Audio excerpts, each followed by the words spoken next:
મિત્રો, આજે આપણે માહિતી મેળવવાની છે પાલક માતા પિતા યોજના વિશે। આ યોજના હેઠળ મળશે સરકાર દ્વારા દર મહિને ₹3000 ની સહાય મળશે। આપણે સંપૂર્ણ માહિતી જાણવાની છે। વિડીયો એન્ડ સુધી જોતા રહેજો, કોઈ માહિતી રહી ન જાય, કારણ કે આ વિડીયો તમારા માટે મહત્વનો બની શકે છે। તો ચાલો આપણે વિડીયોની શરૂઆત કરીએ અને જાણીએ સંપૂર્ણ માહિતી વિશે।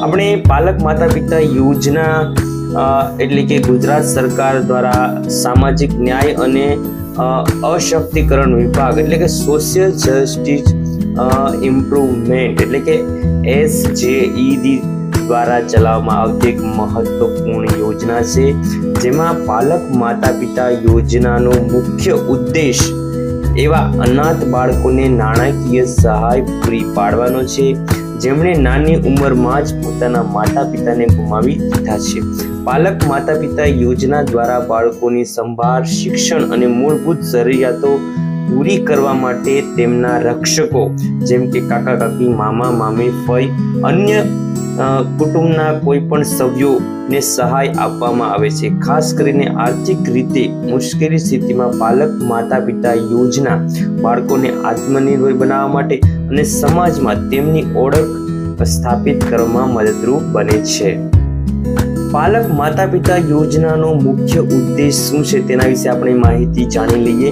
તો કે અનાથ બાળકોને આર્થિક અને શૈક્ષણિક જરૂરિયાતો પૂરી કરવી, રક્ષકો પરના આર્થિક બોજને ઘટાડીને બાળકોને સારી સંભાળ અને નિશ્ચિત કરવી, બાળકોને આંગણવાડી અથવા શાળામાં નિયમિત અભ્યાસ કરાવીને તેમનો વિકાસ કરવો, બાળકોને અન્ય સરકારી યોજનામાં વંચિત રાખ્યા વિના સલામત તકો આપવી એટલે કે સરકારી યોજના અને ભણતરમાં આગળ વધે તે માટે આ માતા પિતા પાલક યોજના મુખ્ય ઉદ્દેશ છે તે આપણે જાણ્યું। હવે આપણે આગળ જાણીએ પાલક માતા પિતા યોજના હેઠળ પાત્રતાના ધોરણો ક્યાં ક્યાં છે તેના વિશે આપણે જાણીએ।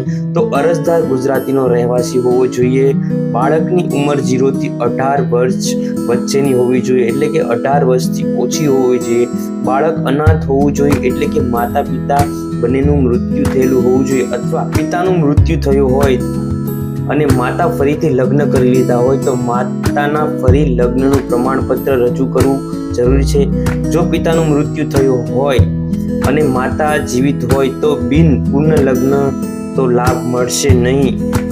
તેવી જ રીતે માતાનું મૃત્યુ થયું હોય અને પિતા જીવિત હોય તો પણ લાભ મળશે નહીં। એ વસ્તુ તમારે ખાસ ધ્યાન રાખવી એટલે કે ઘણીવાર માતા પિતા બંને અરસપરસ જે રીતે આવતું હોય, લાગુ પડતું હોય, એના આધારે તમને આ યોજના મળી શકે છે। જો નિયમમાં આવતું હોય તો તમે યોજનાનો લાભ લઈ શકો છો, બાકી યોજના મળશે નહીં। તો રક્ષકોની વાર્ષિક આવક ગ્રામીણ વિસ્તારોમાં 27,000 થી વધુ ન હોવી જોઈએ અને શહેરી વિસ્તારમાં રહેતા હોય તો 36,000 થી વધુ ન હોવી જોઈએ। બાળક અન્ય કેન્દ્ર અથવા રાજ્ય સરકારની યોજનાનો લાભ લેતું ન હોવું જોઈએ। જો માતા ફરી લગ્ન કરી લે અને બાળક તેની સાથે રહે તો સહાય બંધ થઈ શકે છે એટલે કે બાળક ફરીથી માતાની સાથે રહેવા માંગતું હોય તો આ યોજના કેન્સલ થઈ શકે છે એટલે કે મળશે નહીં।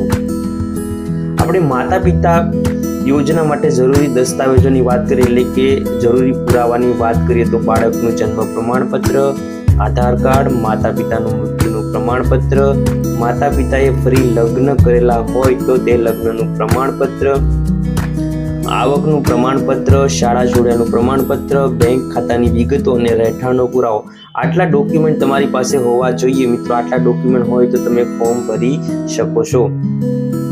હવે આપણી પાસે ડોક્યુમેન્ટ તો છે, આગળની પ્રોસેસ ઓનલાઈન અરજી કઈ રીતે કરવી અથવા ઓફલાઈન અરજી કઈ રીતે કરવી તેની માહિતી આપણે જાણીએ। તો માતા પિતા યોજના હેઠળ ઓનલાઈન અરજી પ્રક્રિયા કઈ રીતે કરવી, આપણે ઓનલાઈન અરજી પ્રક્રિયા કરવા માટે ઈ સમાજ કલ્યાણની વેબસાઇટ આપી છે। વેબસાઇટ મારા વિડીયોના ડિસ્ક્રિપ્શન બોક્સમાં પણ આપેલી છે, ત્યાંથી પણ તમે વેબસાઇટ ઓપન કરી શકો છો। રજીસ્ટર કર્યા બાદ તમારે લોગિન કરવાનું છે। લોગિન કર્યા બાદ અહીંથી તમારે સિલેક્શન છે ડાયરેક્ટર સોશિયલ ડિફેન્સ વિભાગની અંદર પાલક માતા પિતા યોજના વિકલ્પ પસંદ કરવાનું છે, તમામ જરૂરી વિગત ભરવાની છે, ત્યારબાદ દસ્તાવેજ અપલોડ કરવાના છે, અરજી ₹10 કે ₹20 ભરવાના રહેશે, સબમિટ અરજી કરી સ્થિતિ ઓનલાઈન તમારે તપાસવાની રહેશે એટલે કે સમાજ કલ્યાણ વેબસાઇટની અંદર તમામ માહિતી આપેલી છે, તમે જોઈ શકો છો। પાલક માતા પિતા યોજના દ્વારા હજારો અનાથ બાળકોને સહાય મળી રહે છે. વધુ વિગતો માટે અધિકૃત સ્ત્રોતનો સંદર્ભ લો. જો તમને વધુ મદદ જોઈતી હોય તો સંપર્ક કરો. એટલે કે તમને વધારાની વિગત કે માહિતી જોઈતી હોય તો ઈ સમાજ કલ્યાણની વેબસાઇટની અંદર પણ નંબર આપેલા હોય છે, તેમાં તમે ફોન કરી અને માહિતી જાણી શકો છો. અને આમાં કોઈ વિડીયોની અંદર તમને કન્ફ્યુઝન જણાય તો તમે કોમેન્ટ કરીને માહિતી મેળવી શકો છો.